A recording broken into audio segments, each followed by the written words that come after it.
Do you know exactly how much is in your bank account right now? You make $100,000 a year, above average, solid income, and yet it still feels like it's never enough. You're not alone. In 2023, median household income hit a record high. That same year, 60% of Americans said they were living paycheck to paycheck. More money, same feeling. So the question isn't why you're bad with money. The real question is, did millions of people suddenly forget how to manage money? Or is the system around us designed to make us feel this way? In this video, we'll show you exactly what that design looks like and what changes the moment you see it. Part 1. The paradox. Let's start with the contradiction. The United States runs on consumer spending. Americans spend over $17 trillion a year. That's the engine of the entire economy, and incomes have grown alongside it. In 2023, median household income hit a record high $80,000. But here's what the surveys show. Around 60% of Americans live paycheck to paycheck, not just low-income households. A surprising number of them earn six-figure salaries. So the question isn't simply, why do people struggle with money?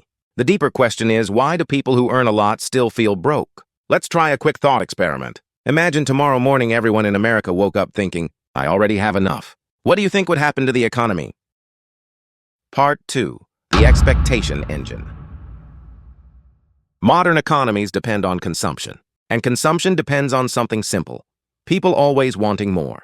So every year, the definition of a normal life quietly shifts upward. A bigger home, a newer phone, better vacations, better everything. A few decades ago, one family car was normal. Today, two feels standard. Homes that once looked luxurious now look average. And the change happens slowly enough that most people never notice. But this didn't happen by accident. In the 1950s, a retail economist named Victor Lebow wrote something that reads less like analysis and more like a design brief. He said America needed to make consumption a way of life, to find meaning, satisfaction, and identity in buying things. He wasn't describing what consumers wanted. He was describing what the economy needed them to want. And the system was built around that idea. So when your income rises and your expectations rise even faster, that's not a personal weakness. That's the system working exactly as intended. Think back for a moment. Do you remember the first salary that felt like success? Maybe $60,000, maybe $80,000. Now imagine earning that today. Would it still feel like success? Or would it just feel normal? Part 3. The Hedonic Treadmill. Psychologists call this the hedonic treadmill. When your life improves, your brain adapts surprisingly fast. The new level becomes your baseline. And suddenly you're chasing the next level again. A better apartment, a nicer neighborhood, a newer car, a bigger trip. None of these things are bad, but together they create a powerful illusion. No matter how far you climb, it always feels like you're one step behind. And for a consumption-driven economy, that feeling is incredibly useful.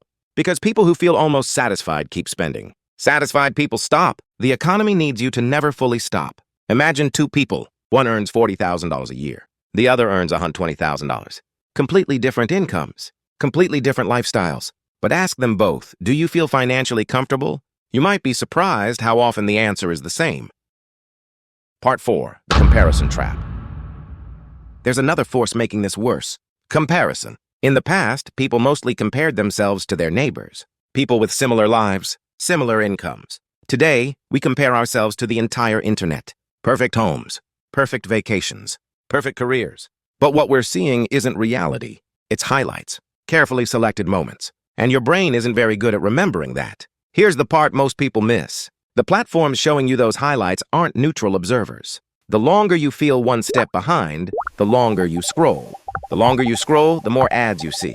Your sense of inadequacy is their business model. That's not a side effect. That's the product. Here's something interesting. The wealthier a society becomes, the harder it sometimes is to feel wealthy. Because the standard keeps rising, and the platforms keep reminding you exactly how far you still have to go. Part 5. The system. So if you feel broke even when you make good money, it might not mean you're doing something wrong. It might mean you're responding normally to an environment built on 3 things. Advertising that tells you to upgrade, comparison that makes enough feel like not quite, and a treadmill designed to never let you stop. Each of these forces pushes the same message. You could have more. You should have more. Why don't you have more? When that message repeats thousands of times a year, it quietly reshapes what normal feels like. Satisfied people stop spending, but people who feel almost satisfied keep the economy moving. The system isn't broken. It's working exactly as designed. And once you see that, you stop asking the wrong question. So the next time you look at your bank account and think, Why do I still feel broke? Pause for a moment. Because the answer might not be that you're failing. It might be that the system around you is designed to keep you feeling that way. And once you see the design, something shifts. You can't unsee it. And when you can't unsee it, three things start to happen naturally. First, you change what you compare yourself to. Not the highlight reel, not the founder's yacht, not the renovated kitchen on your feed. You compare yourself to where you were 12 months ago. That's a competition you can actually win. Second, you audit the invisible spending, the subscriptions you forgot about, the auto renewals you never chose to keep.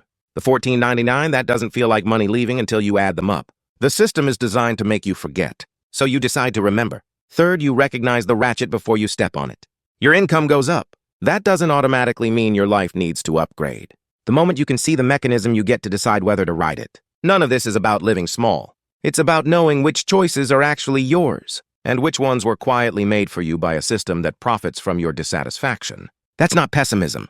That's the beginning of financial literacy that no school ever taught you. Because they never asked the second question. You just needed to ask one more why. If this helped you see the system clearer, subscribe for the next breakdown and tell me in the comments, what system should we expose next?